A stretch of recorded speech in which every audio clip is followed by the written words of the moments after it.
দেশে আচ্ছা, আর বিরক্ত করোনা বাদ দিয়ে আর জেগে গেলে পরে তছনছ করে দেবে দেশে আচ্ছা, আর বিরক্ত করোনা বাদ দিয়ে আর জেগে গেলে পরে তছনছ করে দেবে দেশের প্রধানমন্ত্রী নয়, ফেমাস লিডার অফ ওয়ার্ল্ড।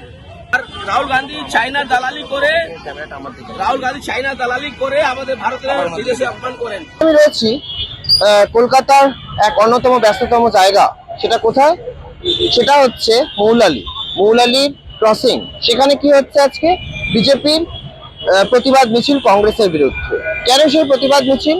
সেখানে দাঁড়িয়ে থেকে প্রতিবাদ মিছিলের একটাই কারণ, মূল এজেন্ডা হচ্ছে যে গতকাল প্রধানমন্ত্রীর বাসভবন কংগ্রেস কেন ঘেরাও করলো, কংগ্রেসের এখানে কারণটা কি রয়েছে?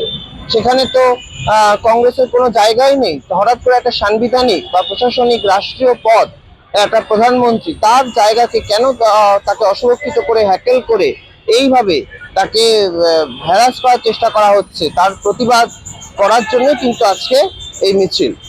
সেই মিছিলে দাঁড়িয়ে থেকে যে প্রতিবাদ, সেই প্রতিবাদের মিছিল রয়েছে কলকাতার অন্যতম প্রাণকেন্দ্র মৌলালিতে। সেই মৌলালি ক্রসিং এ আমি উপস্থিত রয়েছি এবং সেখানকার যে বিজেপি কর্মীরা রয়েছেন, নেতারা রয়েছেন, তাদের বক্তব্য থেকে এটাই উঠে আসবে যে আজকের এই প্রতিবাদ মিছিলের কারণ কি। যে প্রধানমন্ত্রী যদি অসুরক্ষিত হয়ে যায়, দেশের প্রধানমন্ত্রী তো দেশে আচ্ছা, আর বিরক্ত করোনা বাদ দিয়ে আর জেগে গেলে পরে তছনছ করে দেবে। সিংহ মরছে, সিংহ বিশ্রাম নিচ্ছে, সিংহকে বিরক্ত করোনা, সিংহ জেগে গেলে শেষ থেকে ছাড়ে দেবে। কংগ্রেস তো তেনাকে এভাবে অসুরক্ষিত যদি করে দেন, তাহলে তিনি কথা বলছো কেন? সেঞ্চুরি করতে পারেনি ইলেকশনে, মানুষ অর্জন করেছে তো। দেশের প্রধানমন্ত্রীকে অসুরক্ষিত করে দেওয়াটা একদমই তো দেশের প্রধানমন্ত্রী নয়, ফেমাস লিডার অফ ওয়ার্ল্ড।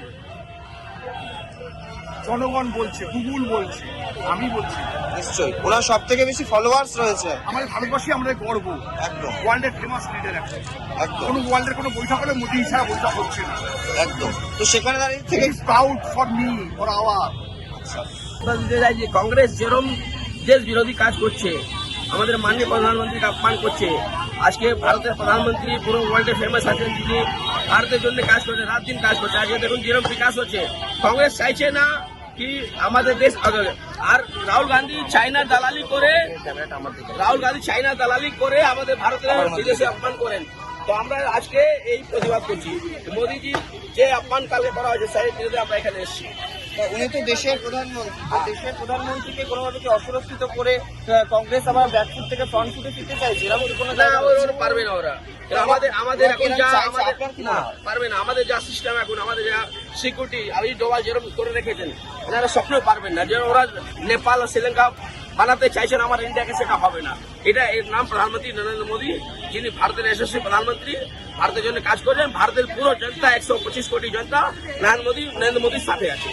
ওরা যে আলোচনা করছে, যে দাবি করছে যে মন্ত্রী, যে শিক্ষামন্ত্রী গুজরাট, তাকে তো বহিষ্কার করা দরকার, কিন্তু তিনি তো বহিষ্কার করার দরকার, যিনি নীতি তৈরি করেছেন, যে সেখানে তাকে বহিষ্কার করে এই আন্দোলনটা আর আন্দোলন হতো। ওনারা মন্ত্রী হলে কি ওখানে এরা ফোন করছে যে শিক্ষামন্ত্রীকে পদত্যাগ করতে হবে, এর জায়গায় নিটের সেক্রেটারি যিনি, তাকে পদত্যাগ করা দরকার, এটা আমার মনে হয়। কলকাতার প্রতিবাদের কারণ হচ্ছে একটাই, যে কলকাতার এটা ইস্যু নয়, এটা হচ্ছে ভারতবর্ষের ইস্যু। সাধারণ দেশবাসীর একটা জায়গা, যে একটা প্রধানমন্ত্রী বাসভবন যদি অসুরক্ষিত হয়ে যায়, তাহলে দেশের সুরক্ষা কোথায় যাবে? এটা তো দেশবাসীর লজ্জার কারণ। ভবিষ্যৎ তাহলে কি হবে? দেশের সুরক্ষা কোথায় যাবে? সেটা তো প্রশ্নের মুখে দাঁড়িয়ে যাবে। সেই সংবিধানের পথকে যদি এভাবে অবমাননা করা হয়, সেটাই কিন্তু বারংবার উঠে এসছে তাদের বক্তব্যে।